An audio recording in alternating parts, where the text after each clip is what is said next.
आखिरी काम। एक बूढ़ा कारपेंटर अपने काम के लिए काफ़ी जाना जाता था। उसके बनाए लकड़ियों के घर दूर दूर तक प्रसिद्ध थे। पर अब बूढ़ा हो जाने के कारण उसने सोचा कि बाकी की ज़िंदगी आराम से गुजारी जाए और वह अगले दिन सुबह सुबह अपने मालिक के पास पहुंचा और बोला, ठेकेदार साहब, मैंने बरसों आपकी सेवा की है, पर अब मैं बाकी का समय आराम से पूजा पाठ में बिताना चाहता हूँ। कृपया मुझे काम छोड़ने की अनुमति दें। ठेकेदार कारपेंटर को बहुत मानता था, इसीलिए उसे ये सुनकर थोड़ा दुख हुआ, पर वो कारपेंटर को निराश नहीं करना चाहता था। उसने कहा, आप यहाँ के सबसे अनुभवी व्यक्ति हैं। आपकी कमी यहाँ कोई नहीं पूरी कर पाएगा, लेकिन मैं आपसे निवेदन करता हूँ कि जाने से पहले एक आखिरी काम करते जाइए। जी, क्या काम करना है? कारपेंटर ने पूछा।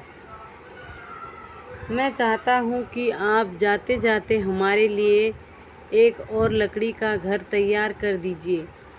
ठेकेदार घर बनाने के लिए ज़रूरी पैसे देते हुए बोला। कारपेंटर इस काम के लिए तैयार हो गया।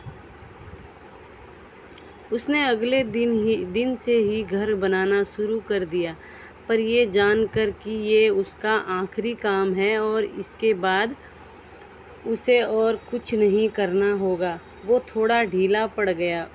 पहले जहाँ वह बड़ी सावधानी से लकड़ियों को चुनता और काटता था, अब बस काम चलाऊ तरीके से ये सब करने लगा। कुछ एक हफ्ते में घर तैयार हो गया और वो ठेकेदार के पास पहुंचा। ठेकेदार साहब, मैंने घर तैयार कर लिया है, अब मैं तो काम छोड़कर जा सकता हूँ।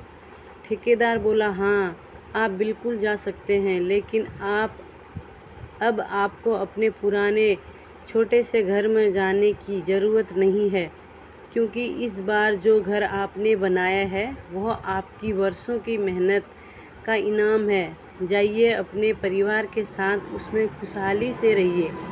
कारपेंटर यह सुनकर स्तब्ध रह गया।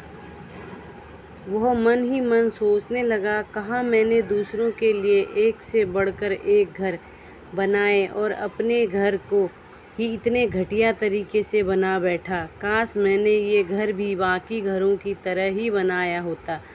फ्रेंड, कब आपका कौन सा काम किस तरह आपको अफेक्ट कर सकता है ये बताना मुश्किल है। ये भी समझने की ज़रूरत है कि हमारा काम हमारी पहचान बना भी सकता है और बिगाड़ भी सकता है। इसलिए हमारी कोशिश होनी चाहिए कि हम हर एक काम अपनी बेस्ट तरीके के साथ करें, फिर चाहे वो हमारा आखिरी काम ही क्यों ना हो।